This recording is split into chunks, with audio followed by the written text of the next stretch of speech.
Ketua Umum PDI Perjuangan Megawati Soekarnoputri melontarkan sindiran keras saat peringatan HUT ke-49 PDI Perjuangan. Megawati menyindir kelompok politik yang memancing di air keruh memanfaatkan pandemi untuk mendiskreditkan pemerintah. Megawati juga menyindir kelompok kepentingan yang seperti benalu sengaja mencari keuntungan materi di tengah pandemi COVID-19. Untuk siapa sindiran-sindiran Megawati tersebut dialamatkan? Untuk mengulasnya lebih dalam kita sudah terhubung melalui sambungan Zoom dengan Sekjen PDI Perjuangan Hasto Kristianto. Selamat sore Mas Hasto. Selamat sore Nana, apa kabar Mas Burhan?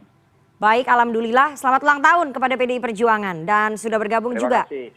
Direktur Eksekutif Indikator Politik Burhanuddin Muhtadi. Selamat sore Mas Burhan. Sore Rifana, sore Oke. Pak Sekjen. Selamat Oke. ulang tahun yang Sore. ke-49. Oke, kita akan bedah pidato politik Ibu Megawati yang terdengar tadi di HUT ke-49 PDI Perjuangan, terdengar sangat emosional. Kalau kita bedah semuanya tentu tidak akan cukup waktunya, tapi ada beberapa poin yang menarik Mas Hasto dan juga Mas Burhan. Poin yang pertama adalah terkait dengan posisi ataupun jabatan Ibu Megawati Soekarnoputri sebagai Ketua Dewan Pengarah BRIN ya. Tadi Bu Mega secara emosional sempat menyampaikan soal saya bacakan ya pernyataannya supaya kemudian tidak salah begitu ya, bahwa bukan beliau kemudian yang menunjuk dirinya sebagai Ketua Dewan Pengarah BRIN, tapi itu adalah Pak Jokowi. Apa sebetulnya yang ingin disampaikan oleh Bu Megawati, Mas Hasto? Apakah kemudian Ibu Megawati ingin mengatakan bahwa memang posisi Ketua Dewan Pengarah BRIN ini adalah bukan permintaan beliau, tapi memang perintah dari Pak Jokowi?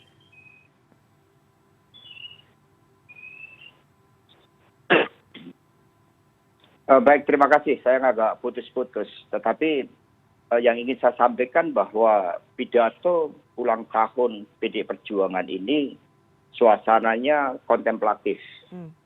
Jadi diawali dengan bagaimana Ibu Mega selama beberapa saat lamanya kemudian merenungkan, menjelajah masa lalu, melihat situasional saat ini dan kemudian merumuskan untuk masa depan dengan seluruh daya imajinasi beliau. Nah, termasuk berkaitan dengan Badan Riset dan Inovasi Nasional ini. Saya tahu bagaimana BRIN dalam politik risetnya. Sebenarnya dalam seluruh konsepsi Ibu Mega ketika berdialog dengan Bapak Presiden Jokowi menjelang dicalonkan pada periode kedua beliau, sebenarnya merupakan suatu badan yang dirancang untuk mempercepat penguasaan ilmu pengetahuan dan teknologi melalui riset dan inovasi agar kita bisa meretas jalan berdiri di atas kaki sendiri. Karena segalanya kita punya. Tetapi mengapa kemudian selama beberapa dasawarsa terakhir dunia riset dan inovasi ini sepertinya dalam spirit begitu berbeda dibandingkan dengan katakanlah zaman Bung Karno yang segala sesuatunya masih terbatas. Dalam hal pangan, dalam hal energi, dan terutama dalam hal kesehatan, kita masih begitu tergantung kepada impor. Tetapi ketika Bapak Presiden Jokowi menugaskan Ibu Mega sebagai Ketua Dewan Pengarah BRIN, banyak yang menanggapi seolah-olah untuk Ketua Dewan Pengarah itu hanya dilihat dari aspek gelar akademisnya. Padahal pengalaman Ibu Mega dengan tacit knowledge beliau, itu sebagai seorang presiden terbukti dalam kajian dari grup dari CNN Indonesia sendiri juga menunjukkan kepemimpinan yang sangat visioner yang mampu menyelesaikan krisis. Dan itulah yang kemudian didorong, dijelaskan oleh Ibu Mega tentang politik riset berdikari itu. Baik. Artinya itu memang bukan permintaan Ibu Mega, tapi memang itu adalah perintah dari Presiden, begitu Mas Hasto yang ingin di-recap? Ya, itu keputusan dari Bapak Presiden Jokowi dan keputusan itu diambil melalui suatu proses dialog karena kepemimpinan Pak Jokowi kan pemimpin yang mengedepankan dialog dan dialognya itu cukup panjang, apalagi dengan rekam jejak sejarah Bu Mega dalam rekam jejak digital bisa kita lihat bagaimana beliau menaruh perhatian yang begitu besar terkait dengan riset dan inovasi ini, dan ini juga diterapkan di partai.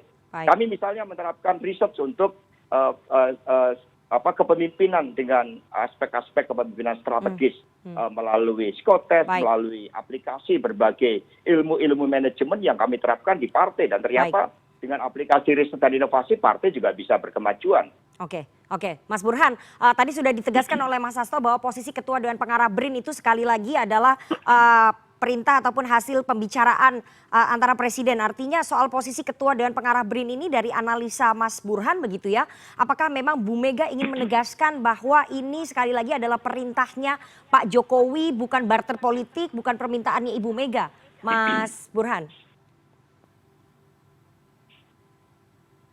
Ya, secara formal memang Presiden Jokowi Oke. yang memberi semacam tugas pada Ibu Mega sebagai Ketua Dewan Pengarah BRIN.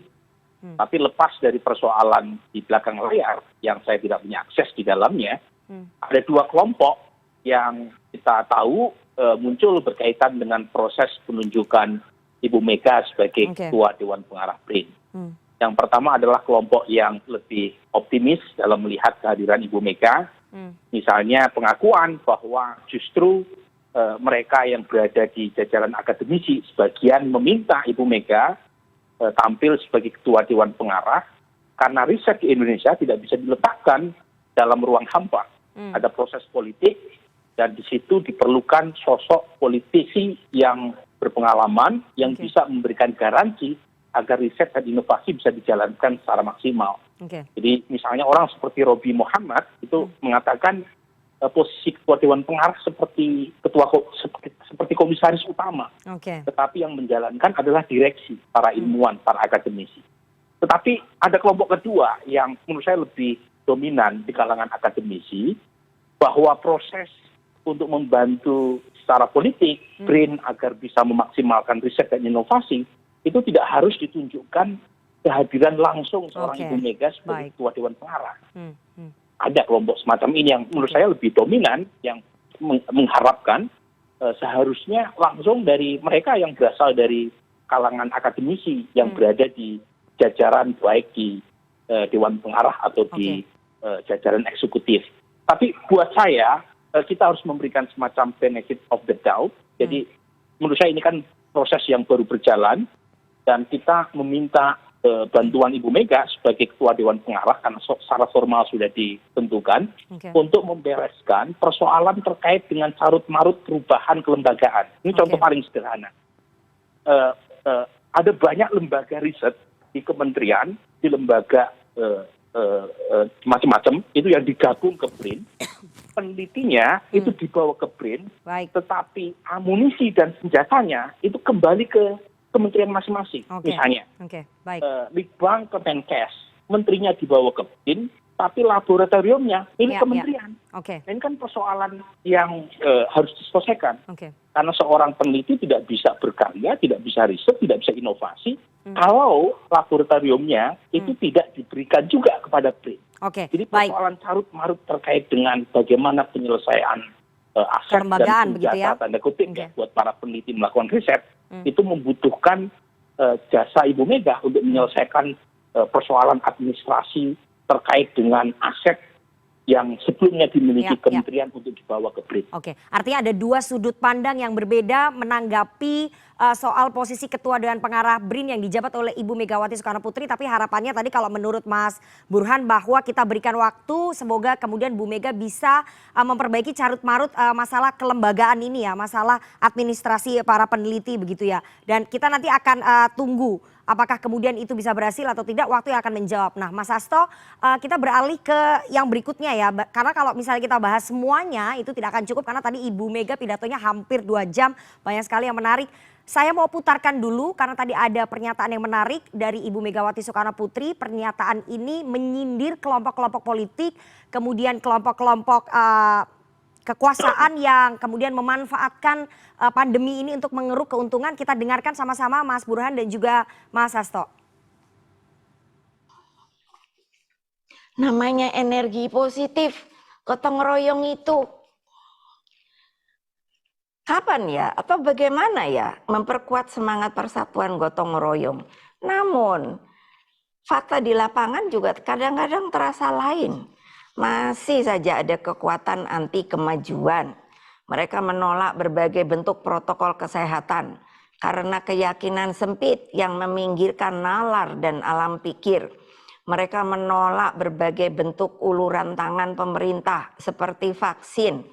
Selain itu, saya juga melihat masih saja ada kelompok politik mencoba memancing di air keruh. Mereka memanfaatkan pandemi untuk mendiskreditkan pemerintah. Saya bilang sama beliau, udah Bapak nggak perlu masuk ke hati. Saya berada di belakangmu beserta seluruh yang namanya anak-anak dari Partai Demokrasi Indonesia Perjuangan. Mas Hasto, siapa kelompok politik yang memancing di air keruh, yang mendiskreditkan pemerintah di tengah pandemi? Siapa yang dimaksud oleh Ibu Megawati? Apakah kemudian oposisi atau ada kelompok lain yang selama ini berdemo, atau siapa Mas yang disindir oleh Ibu Mega ini?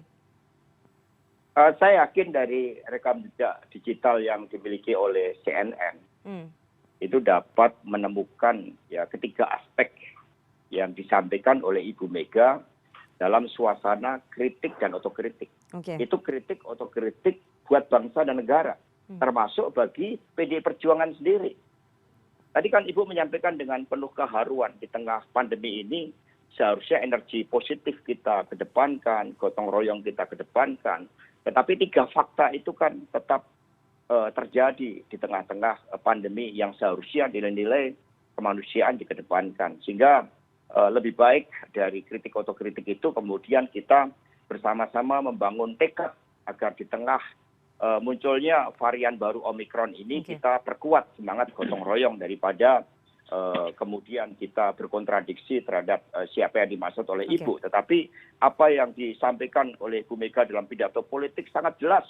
Bagaimana di tengah pandemi masih ada kelompok-kelompok yang bermain baik demi kepentingan kekuasaan, demi kepentingan materi, dan juga demi kepentingan logika-logika dan nalar yang sempit.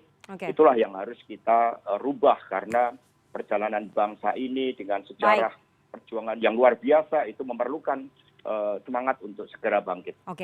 Mas Hasto, tapi kan banyak sekali sebetulnya kelompok-kelompok politik dan juga elemen masyarakat yang memberikan kritik kepada pemerintah selama menangani pandemi COVID-19. Apakah kemudian itu dianggap bahwa kelompok-kelompok yang memancing air keruh, kelompok-kelompok yang memberikan kritik agar pemerintah tidak keluar jalur dalam penanganan pandemi? Ya, selama kritik dipakai untuk mempertajam program kerakyatan, kritik dipakai sebagai bagian dari mekanisme check and balance di dalam demokrasi, itu direspon positif oleh PDI untuk memperbaiki diri, termasuk juga oleh Presiden Jokowi. Tetapi ketika upaya-upaya dilakukan melalui bentuk penggalangan, kemudian muncul berbagai skenario-skenario untuk mengganggu stabilitas politik di tengah krisis, itu yang ditanggapi oleh PDI Perjuangan melalui kritik dari Ibu Megawati Soekarno Putri tadi. Selama ini kita kan membiarkan hal tersebut hanya dalam situasi-situasi krisis lah, situasi-situasi yang monumental. Ibu Mega menyampaikan pandangan-pandangan politiknya agar kita sebagai bangsa betul-betul melihat skala prioritas terpenting di tengah pandemi untuk mengedepankan energi positif. Baik, Mas Burhan, menurut analisa Anda ini kelompok politik yang mana yang dimaksud oleh Ibu Mega? Tadi Mas Hasto malu-malu tidak mau menyebutkan begitu ya. Tapi kalau kita lihat pemerintah tidak berhadapan dengan partai oposisi yang kuat begitu. Partai oposisinya hanya satu. Ini kelompok politik yang dimaksud yang mana? Yang menggalang kekuasaan, menggalang kekuatan tadi yang disampaikan oleh Mas Hasto. Ya begini, Rifana, kalau kita letakkan dalam perspektif yang lebih besar, jadi kalau kita pakai helikopter view, apa yang kita hadapi selama 2 tahun terakhir di masa pandemi, itu relatif jauh lebih baik dibanding banyak negara. Dari sisi politik misalnya, kita tidak menghadapi situasi pembelahan politik separah di Amerika Serikat atau di Brazil. Di Amerika Serikat atau di Brazil, itu para penolak vaksin, para pandemic denial itu luar biasa besar dan itu menciptakan instabilitas yang sangat kuat yang mengakibatkan penanganan pandemi di sana termasuk mitigasi dampak ekonominya itu banyak yang belum berhasil secara baik. Di Indonesia bayangkan 81% lebih kekuatan presiden di parlemen termasuk PDI Perjuangan sebagai motor utamanya. Dan kalau kita lihat dari sisi publiknya, 71-72% puas terhadap kinerja presiden. Jadi overall sebenarnya Presiden tidak menghadapi situasi sepelik misalnya di Libanon, di beberapa negara Amerika Latin yang bahkan menimbulkan komplikasi politik. Ya, dampak pandemi yang awalnya berasal dari krisis kesehatan. Jadi menurut saya justru lepas dari persoalan bahwa memang mungkin ada kelompok-kelompok tertentu yang bermain di belakang layar, ya, yang mendelegitimasi pemerintah, tapi overall saya melihat, ya, pemerintah justru membutuhkan kritik yang lebih sehat, yang lebih kuat, ya, agar pemerintah tidak terperosok ke dalam lubang yang membahayakan ya legasi pemerintah itu sendiri. Pemerintah membutuhkan. Pada titik ini saya justru berharap kelompok civil society harus menampilkan kritik lebih cerdas, karena kelompok civil society ini kan seharusnya lebih bersifat nil partisan, tidak punya agenda politik yang bersifat menjatuhkan, tetapi justru menguatkan. Karena tadi kalau istilah Cak Nur ini ibarat mobil, ini ban koalisi pemerintah terlalu kuat. Jadi kita perlu memompa ban yang satu lagi supaya mobil bisa berjalan. Karena menjadi seorang oposisi yang bijak itu punya nilai kebajikan yang sama baiknya dengan pendukung pemerintah dari sisi demokrasi. Elemen masyarakat sipil harus lebih banyak memberikan kritik yang cerdas agar pemerintah tidak terperosok dan juga terlena, karena saat ini memang kekuatan politik cenderung kemudian aman-aman saja dan nyaman-nyaman saja bagi pemerintahnya Pak Jokowi. Nah, setelah break, setelah jeda saya akan membahas lebih dalam soal pernyataan Ibu Mega yang juga menyinggung ataupun menyindir kelompok kepentingan yang bertindak bagaikan benalu yang mengeruk keuntungan materi ini. Untuk siapa ini? Nanti dijawab sama Mas Hasto sama Mas Burhan, tapi kita harus jeda. Jangan kemana-mana, tetap bersama kami di CNN Indonesia Newsroom.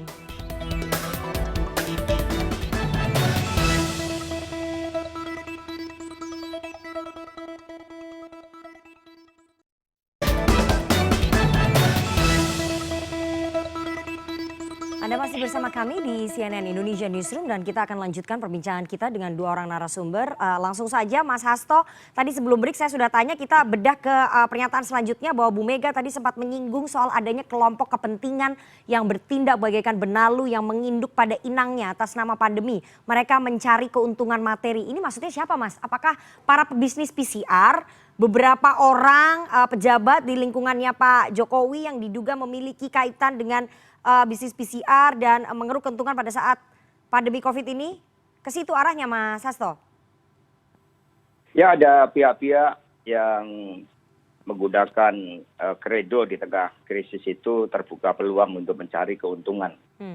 Itu yang disampaikan sebagai bentuk kritik otokritik dari Ibu Mega kepada kita semua, termasuk kepada PDI Perjuangan. Agar di tengah pandemi ini kita kedepankan kepentingan bangsa dan negara, sama dengan para pejuang yang rela berjuang hidup mati untuk keyakinan politik bahwa Indonesia bisa merdeka.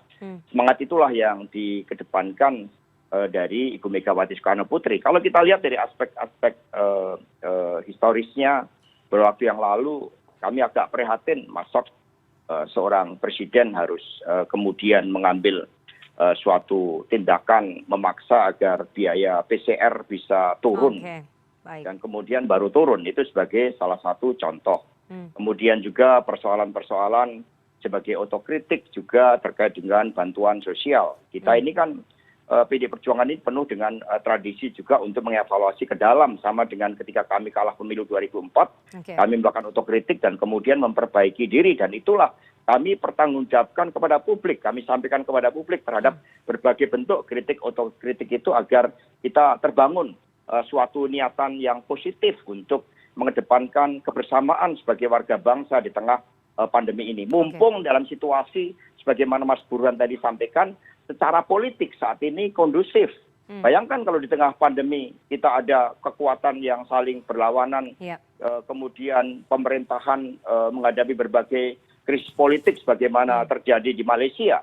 Nah, kita bersyukur itu tidak terjadi, tetapi itu saja belum cukup. Mari, karena kita saat ini masih menghadapi pandemi, masih menghadapi varian baru Omikron, dan belum tentu kapan ini selesai, tidak ada kata terlambat bagi kita untuk melakukan evaluasi dan kemudian menyusun suatu agenda bersama dengan meminimalkan berbagai bentuk penyimpangan-penyimpangan itu. Oke, Mas Burhan, ini sebagai kritik dan juga otokritik ke dalam evaluasi ke internal PDI Perjuangan. Tadi Mas Hasto sudah sebutkan dan menyayangkan bahwa ada pihak-pihak yang kemudian harus sampai memaksa presiden untuk menurunkan harga PCR. Artinya kelompok kepentingan ini yang mencari keuntungan ini dialamatkan ke lingkaran kekuasaannya, pejabat-pejabatnya di sekitarnya Pak Jokowi yang kemarin namanya sempat disebut memiliki bisnis PCR, dan juga ke dalam PDI Perjuangan, artinya ada peringatan keras kepada kader-kadernya?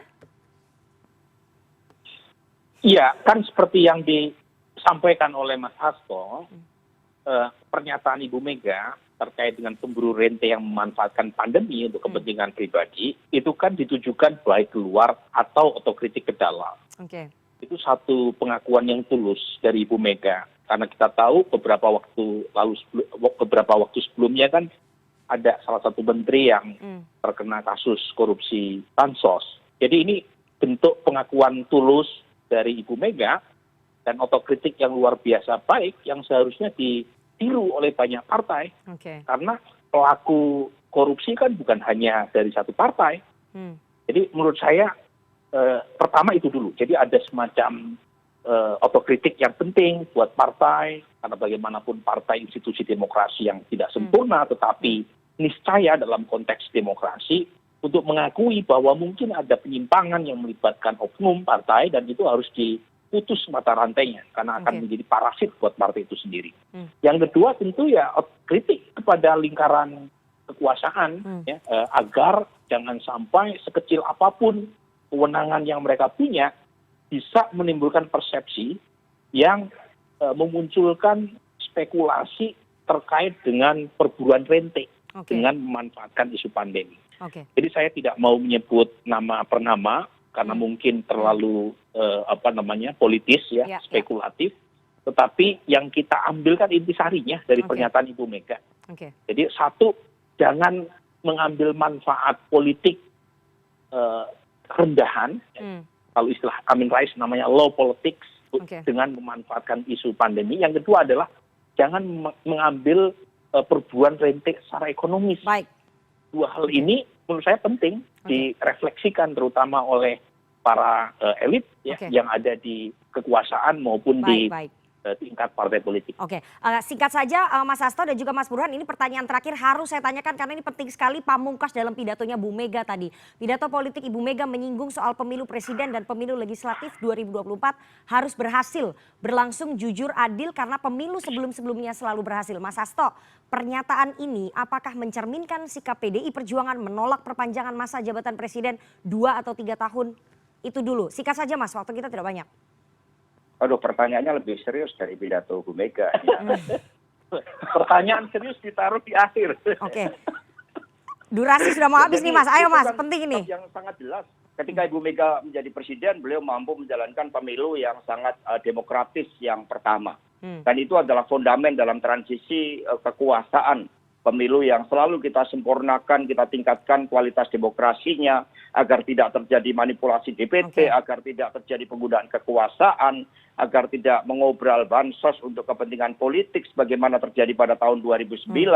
Yang kita lakukan adalah memastikan sebagai pekerjaan rumah di tengah pandemi ini bagaimana pemilu 2024 harus dijalankan dengan sebaik-baiknya, dan itulah mekanisme secara periodik yang dijalankan sebagai perintah konstitusi. Jadi memang tidak ada perpanjangan masa jabatan presiden karena konstitusi telah mengatur dengan tegas, sangatlah tegas 2 periode. Artinya Bu Mega tetap mendukung sesuai konstitusi, sesuai Undang-Undang Dasar 45 bahwa pemilu tetap harus digelar 2024. Begitu ya Mas Hasto ya, saya recap. Betul, masa jabatan 2 periode, menangnya yang 3 periode bagi PDI Perjuangan. Mas Burhan, itu bisa dimaknai seperti itu bahwa itu adalah penegasan sikap resmi dari PDI Perjuangan karena tadi itu ditaruh di dalam akhir pidatonya. Singkat saja Mas Burhan.